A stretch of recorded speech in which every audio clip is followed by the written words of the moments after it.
கடந்த நாட்களில், கடந்த வருடத்தில் உங்கள் வாழ்க்கையில் நீங்கள் கண்ட கஷ்டங்கள், நஷ்டங்கள், தோல்விகளை கண்டு சோர்ந்து போயிட்டீங்களா?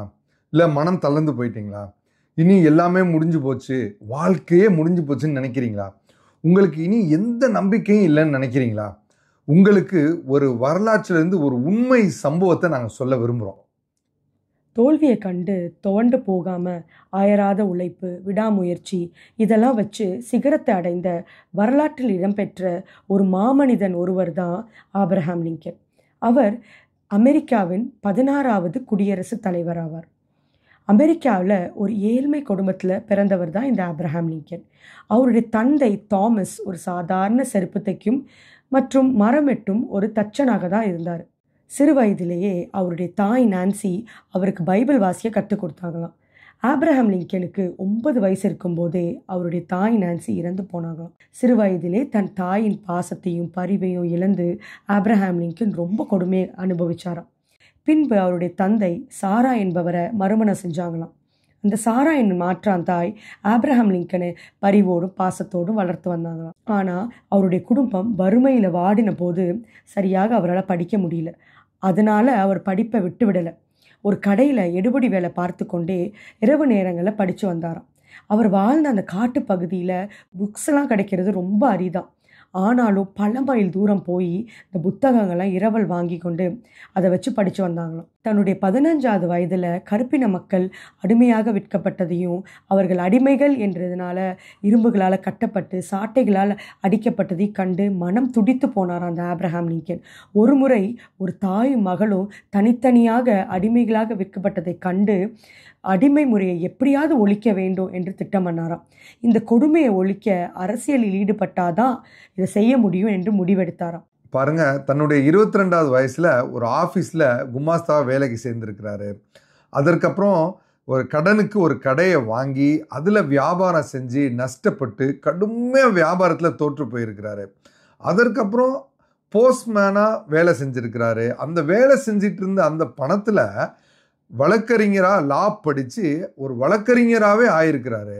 அப்புறம் பார்த்தீங்கன்னா பல தேர்தலில் போட்டிட்டுருக்கிறாரு. சட்டமன்ற தேர்தலில் போட்டிட்டுருக்கிறாரு. வெற்றியும் பெற்றிருக்கிறாரு. பல தோல்விகளை அடைந்திருக்கிறாரு. பாருங்க, இந்த ஸ்க்ரீனில் டிஸ்பிளே ஆகிறது பிரகாரம் 1831 1858 வரைக்கும் வியாபாரத்தில், குடும்பத்தில், தேர்தலில் என்று மாறி மாறி மாறி மாறி தொடர்ந்து பெரும் தோல்விகளை தான் அவர் சந்திச்சிருக்கிறாருங்க. அவருடைய குடும்ப வாழ்க்கையை எடுத்தோன்னா ஆன் என்ற ஒரு பொண்ணை காதலிச்சு கல்யாணம் பண்ணிக்கிறாரு. ஆனால் 2வது வருஷத்துலேயே அவங்களுக்கு விஷக்காய்ச்சல் வந்து இறந்து போயிடுறாங்க. அதுக்கப்புறம் மேரி என்ற ஒரு பொண்ணை மறுமணம் செஞ்சு கொள்கிறாரு. அவங்களுக்கு 4 குழந்தைங்க பிறந்துச்சு. அதில் 3 குழந்தைங்க சிறு வயசுலேயே இறந்து போயிடுறாங்க. தான் மறுமணம் செஞ்ச அந்த மேரி கூட கடுமையான மனநோயால் பாதிக்கப்பட்டாங்க. இப்படி தோல்வியே சந்தித்த ஆபிரகாம் லிங்கன் தோல்விகளை கண்டு பயப்படாமல் மன உறுதியோடு இருந்தாராம். பாருங்க, அவர் எவ்வளவுதான் தொடர்ந்து வியாபாரத்தில், குடும்ப வாழ்க்கையில், தொழிலில் மற்றும் அவருடைய தேர்தல் அரசியல் வாழ்க்கையில் இப்படி மாறி மாறி மாறி மாறி தொடர்ந்து தோல்வியை அவர் சந்தித்தாலும் மனம் தளராத தன்னுடைய மனம் தளராத குணத்தினாலையும் நகைச்சுவை கலந்த பேச்சு, நல்ல அழகா உதாரணத்தோடு கதை சொல்லுகிற ஒரு நல்ல பேச்சாற்றல்னாலையும் நல்ல கடுமையாக உழைக்கிற ஒரு திறமையினாலையும் தொடர்ந்து அவர் போராடி கடைசியா 1858 வருஷத்துல அமெரிக்காவின் 16வது ஜனாதிபதி அதிபராக அவர் தேர்ந்தெடுக்கப்பட்டார். இல்லையா? அவர் மனம் தளரல. தொடர்ந்து எவ்வளவு தோல்விகளை சந்தித்தாலும் ஒரு நாள் நான் அடைவேன் அப்படின்ற, நான் என்னுடைய இலக்கை அடைவேன் என்று அவர் தொடர்ந்து போராடிக்கிட்டே இருந்தனால அவர் ஒரு ஏழ்மை நிலையில இருந்தவர் கடைசியா அந்த அமெரிக்க நாட்டின் 16வது ஜனாதிபதியாக தேர்ந்தெடுக்கப்பட்டார். எவ்வளவு பெரிய ஒரு முயற்சி இல்லையா? பாருங்க, கருப்பின அடிமைத்தனத்தை நான் ஒழிக்க வேண்டும், அரசியலுக்கு வந்தாதான் இதை செய்ய முடியும் என்று தான் 15வது வயசுல எடுத்த தீர்மானத்தை அவர் போராடி அமெரிக்க ஜனாதிபதியாக, அமெரிக்க அதிபராக அவர் பதவி ஏற்ற உடனே 2 ஆண்டுகளில் அதை செயல்படுத்தவும் செய்தாராம்.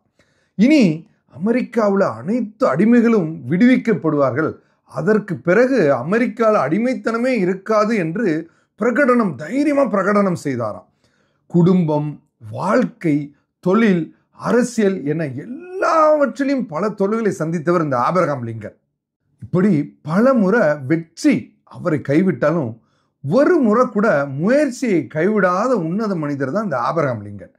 தோல்விகளை அவர் சந்தித்த போதும் அயராது தமக்கு வாய்ப்பு வரும் என்று தன்னுடைய கடமையை மட்டும் தொடர்ந்து செய்தார். அப்படி செய்யாம போயிருந்தார்னா இன்னைக்கு அமெரிக்காவில் கருப்பினவர்கள் சுயமரியாதையோடு இருந்திருக்க முடியாது இல்லையா?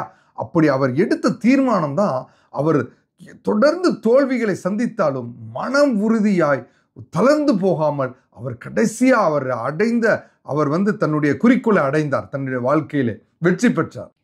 அதனால தான் வேதத்தில் ஏசாயா 43ஆம் அதிகாரத்தில் 18-19 வசனத்தில் இவ்வாறாக சொல்லப்படுகிறது. முந்தினவைகளை நினைக்க வேண்டாம், பூர்வமானவைகளை சிந்திக்க வேண்டாம்.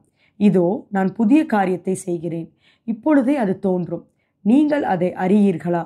நான் வனாந்தரத்திலே வழியையும் அவாந்தர வெளியிலே ஆறுகளையும் உண்டாக்குவேன். அதனால தான் நம்முடைய கடந்த காலங்களை, நாம் நஷ்டப்பட்ட காரியங்களை, நாம் தோல்வியுற்ற காலங்களில், கடந்த காலத்தில் நம்ம என்னென்னலாம் இழந்து போனோம், தோற்று போனோம், நஷ்டப்பட்டோம், இதெல்லாம் குறித்து கவலைப்பட்டுட்டே இருக்க வேண்டாம்.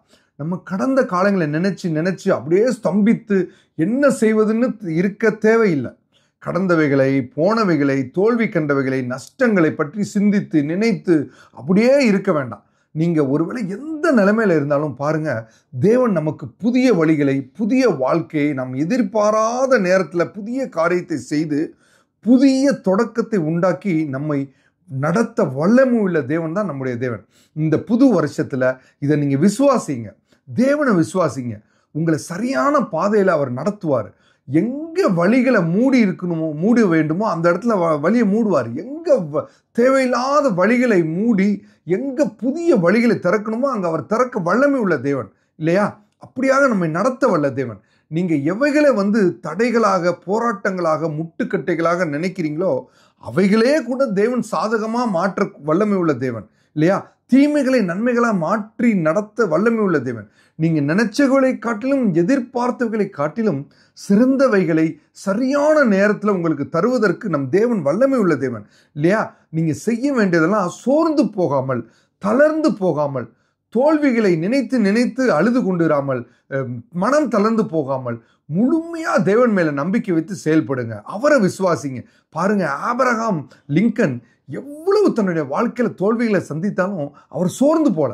அவர் லட்சியத்தை பாருங்க, அவர் என்ன லட்சியத்தை தன்னுடைய 15வது வயசுல, சிறு வயசுல அவர் முடிவு எடுத்தாரோ, அயராது தோல்விகளை கண்டு அவர் சோர்ந்து போலங்க.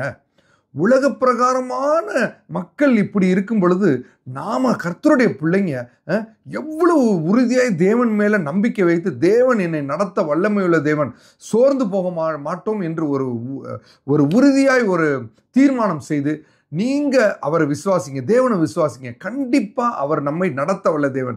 புதிய காரியத்தை செய்து புதிய துவக்கத்தை நமக்கு ஏற்படுத்த வல்லமை உள்ள தேவன் இல்லையா? நீங்க நினையாத இடத்துல இருந்து, நீங்க எதிர்பாராத வேலையில, நீங்க நினைத்ததற்கும் வேண்டிக் கொண்டதற்கும் மேலாக தேவன் கிரியை செய்ய வல்லவர். அதனால நீங்க மனம் தளர்ந்து போகாதீங்க, சோர்ந்து போகாதீங்க. பழைய தோல்விகள், பழைய நஷ்டங்கள், பழைய இழந்தவைகள், இழப்புக்கள் எதுவா இருந்தாலும் மறந்துருங்க. கர்த்தர் மேல நம்பிக்கை வைங்க. கர்த்தர் உங்களை நடத்த வல்லமை உள்ள தேவன். தேவன் உங்களை ஆசீர்வதிப்பாராக. ஆமென்.